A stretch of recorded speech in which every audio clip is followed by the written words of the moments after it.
नमस्कार। बिजनेस की दुनिया में ना कुछ फैसले करोड़ों अरबों के होते हैं, जहां एक छोटी सी गलती भी बहुत बहुत भारी पड़ सकती है। आज हम एक ऐसी ही प्रक्रिया की तह तक जाएंगे, एक ऐसी जांच पड़ताल जिसमें दांव हमेशा ऊंचे लगे होते हैं। अच्छा, जरा सोचिए एक कंपनी दूसरी को खरीदने जा रही है। अब जो बाहर से इतना चमकदार दिख रहा है, क्या अंदर भी सब कुछ वैसा ही है? या फिर कोई ऐसी सच्चाई छिपी है जो बाद में एक बड़े संकट का रूप ले सकती है? यही वो सवाल है जिसका जवाब ढूंढना सबसे जरूरी हो जाता है। और इसी अहम जांच पड़ताल को कहते हैं ड्यू डिलिजेंस। ये किसी भी मर्जर या एक्विजिशन से पहले होने वाली एक, कह सकते हैं, निर्णायक और गहरी जांच है। इसका सीधा सा मकसद है कंपनी से जुड़े हर छुपे हुए जोखिम को पहचानना और ये परखना कि दोनों कंपनियां का साथ आना कितना कामयाब हो सकता है। तो चलिए अब इस प्रक्रिया की परतें खोल के देखते हैं।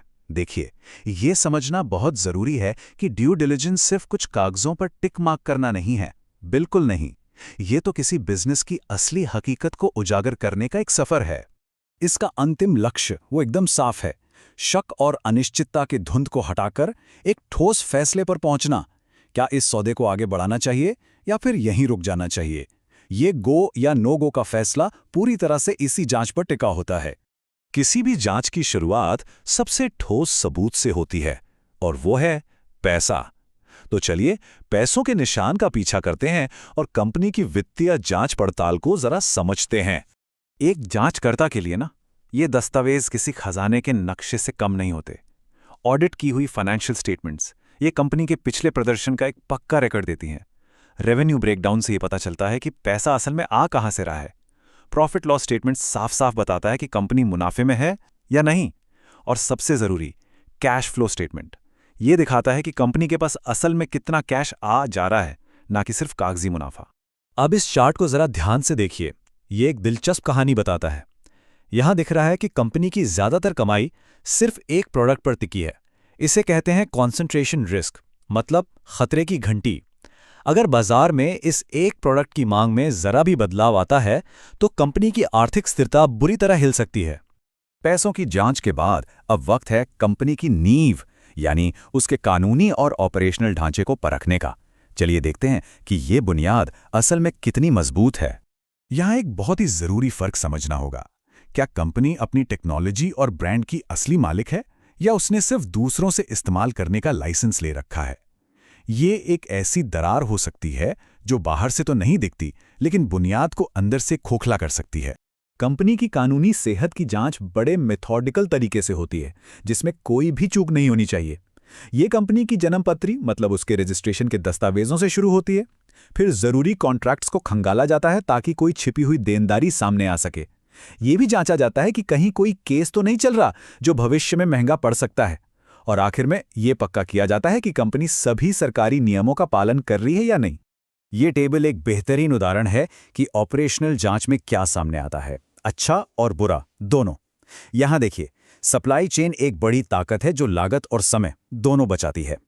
लेकिन दूसरी तरफ पुरानी पड़ती प्रोडक्शन टेक्नोलॉजी, ये एक टिक टिक करते टाइम बॉम्ब की तरह है।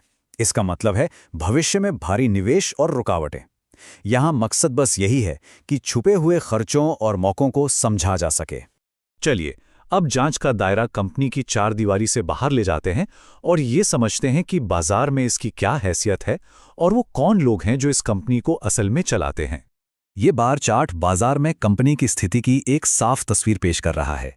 ये कंपनी स्थापित तो है, लेकिन एक ऐसे मैदान की छोटी खिलाड़ी है जहां दो बड़े महारथी पहले से ही मौजूद हैं। इससे इसके विकास की संभावनाओं पर गंभीर सवाल उठते हैं। क्या ये उनसे मुकाबला कर पाएगी या हमेशा उनकी छाया में ही रहेगी? यहाँ सबसे जरूरी बात यह है कि कोई भी कंपनी सिर्फ अपनी संपत्ति से नहीं, बल्कि अपने लोगों से बनती है। इसलिए इन सवालों के जवाब ढूंढना बहुत जरूरी हो जाता है। लीडरशिप टीम में कौन है और क्या वो टिकेंगे? कर्मचारी नौकरी क्यों छोड़ रहे हैं? क्या लेबर से जुड़े कोई छिपे हुए मुद्दे तो नहीं हैं? और सबसे अहम, कंपनी का कल्चर कैसा है? तो अब तक इकट्ठा किए गए सभी सबूतों को एक साथ लाने का समय आ गया है, ताकि एक अंतिम और निर्णायक फैसले पर पहुंचा जा सके। तो सारे सबूतों को सामने रखने के बाद ये मिलकर क्या कहानी सुनाते हैं? क्या ये एक सफलता की कहानी है या फिर छिपे हुए खतरों की एक चेतावनी? और ये रही पूरी जांच की सबसे अहम स्लाइड, रिस्क असेसमेंट।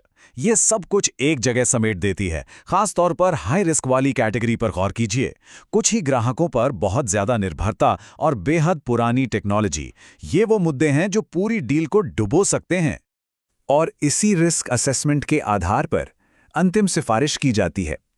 क्या इस डील को हरी झंडी दे दी जाए, या इसे पूरी तरह से रद्द कर दिया जाए, या फिर इन जोखिमों को देखते हुए सौदे की शर्तों पर दोबारा बातचीत की जाए।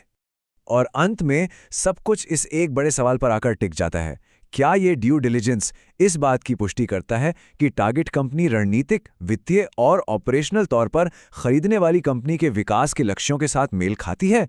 इस एक सवाल का जवाब ही करोड़ों अरबों के भविष्य का फैसला करता है।